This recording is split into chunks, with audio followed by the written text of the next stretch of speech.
O Mark Zuckerberg, fundador e CEO da Meta, né, empresa que controla Instagram, Facebook, WhatsApp, ontem simplesmente largou uma bomba nuclear na cabeça da esquerda globalista. Não é um exagero. Esse pessoal tem montado, nos últimos 10 anos pelo menos, uma estrutura global de censura, de perseguição, de repressão à direita, utilizando redes como as redes da Meta. Também utilizavam o Twitter, né, que foi comprado pelo Elon Musk e mudou de postura. Utilizam as redes do Google e agora eles perderam a maior das redes. Porque pelos canais, pelas redes aí da Meta, passam mais de 2 bilhões de seres humanos por mês. Tem uma penetração muito maior do que o X, do que outras redes. O que o Mark Zuckerberg falou ontem num vídeo de 5 minutos que viralizou instantaneamente, né? Não é para menos. Ele reconheceu que a Meta virou um instrumento de censura, se afastando da promessa de liberdade de expressão que o próprio Mark apresentou quando iniciou o Facebook, né? A primeira grande rede que ele criou e apresentou ao mundo. E essa censura levada a cabo principalmente pelas chamadas agências de fact-checking, que nada mais são do que aparelhos lá da esquerda globalista, financiadas inicialmente por tipos como George Soros. Não é preciso, né, ter muita inteligência, é preciso ter um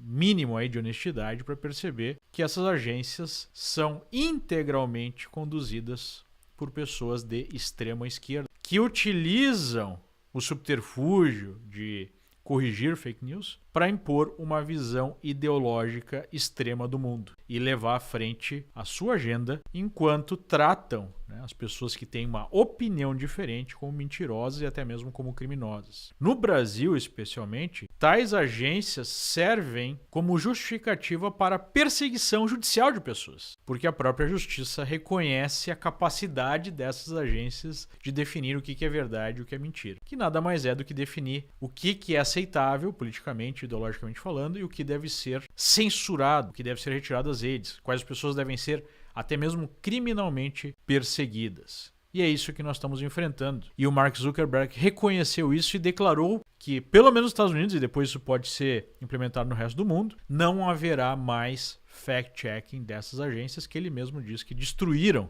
a credibilidade do próprio Facebook, das próprias redes do Meta. É uma bomba nuclear. Mas o Mark Zuckerberg foi adiante. Ele disse que o que inicialmente era um propósito da própria Meta de proteger grupos vulneráveis, minorias, acabou virando um instrumento de censura e perseguição de ideias não alinhadas. Ele falou isso especialmente sobre ideologia de gênero e sobre imigração. E que ele quer voltar, né, a ter aí uma moderação em cima do que efetivamente é crime. Incitação à violência, terrorismo, pedofilia, entre outras coisas, e não opinião política.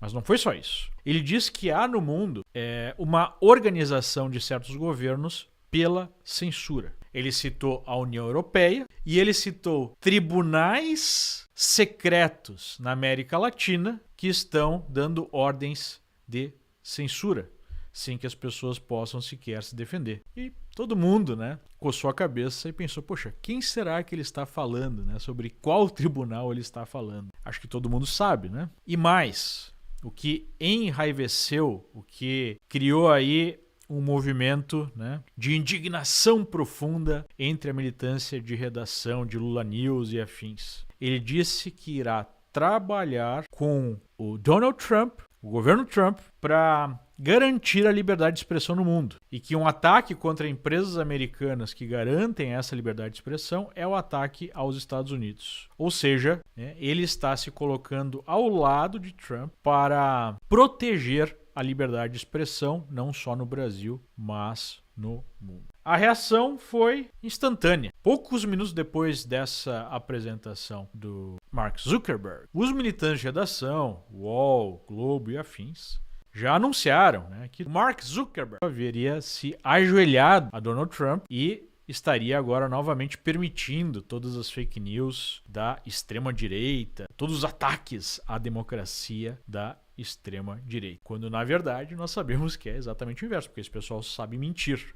Quem produz desinformação em massa é justamente essa militância de redação. Não há mais jornalismo, a militância ideológica, a propaganda política de esquerda e governos ligados à esquerda, muitos desses governos profundamente corruptos e profundamente autoritários. A verdadeira milícia digital, milícia da informação, é essa. É essa união entre jornalistas, checadores de fatos, que agora perderam uma teta, né, gigantesca, porque o Facebook, se eu não me engano, já gastou mais de 2 bilhões de dólares financiando essas agências de censura. Agora essa fonte vai secar. Na SECOM, né, no Ministério de Propaganda lá do Lula, já houve manifestações de que isso é um ataque contra a democracia. Nós tivemos o Ministério Público Brasileiro, segundo a CNN, entrando com uma representação pedindo informações no âmbito de um processo contra as Big Techs no Brasil, justamente pela suposta falta de combate à desinformação, ou seja, eles acham que a censura ainda está pouco. Segundo ainda a própria CNN, ministros falaram que se o Mark Zuckerberg tomar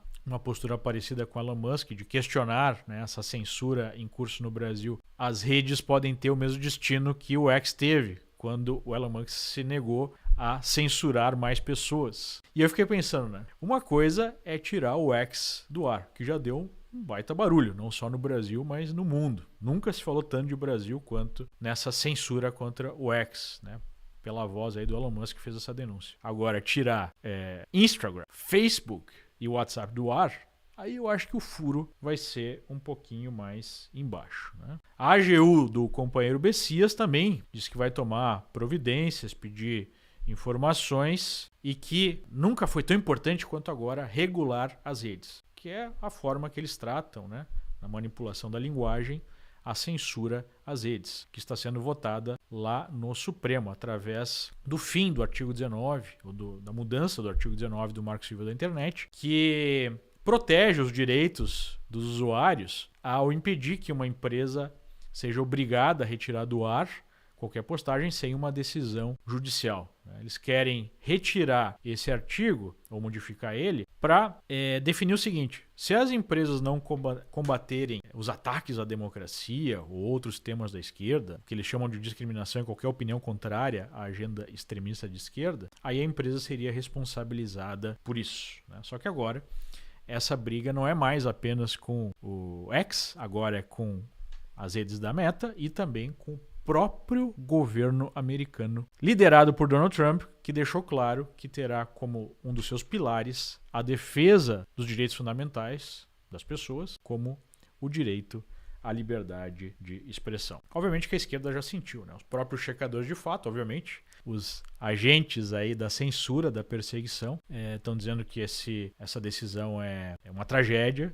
Essa decisão é um passo para trás. E os políticos de esquerda, como Orlando Silva, o comunista Orlando Silva, a comunista Manuela Dávila, já sentiram o baque e disseram que isso muda toda a guerra política. E isso é verdade, né? Obviamente que está ruindo a estrutura que a esquerda promoveu nos últimos anos. Mas teve um outro aspecto importante, uma outra revelação, uma confirmação, todo mundo já sabia, do Mark Zuckerberg, que ele disse que o governo Biden, o próprio governo Biden, forçou o Facebook, o Instagram, outras redes a promoverem a censura dos seus opositores. Ele disse isso com todas as letras. Segundo o Mark Benz, que tem feito um trabalho fantástico aí de revelar ao mundo, né, esse dedo estatal na censura global, dedo estatal americano, disse que o Mark Zuckerberg sempre teve um bom coração, mas não tinha espinha, não tinha coluna, ou seja, ele sempre se dobrou às pressões governamentais. Eu não sei se esse é o caso, eu não sei se ele é tão bem intencionado assim, tem um coração tão bom.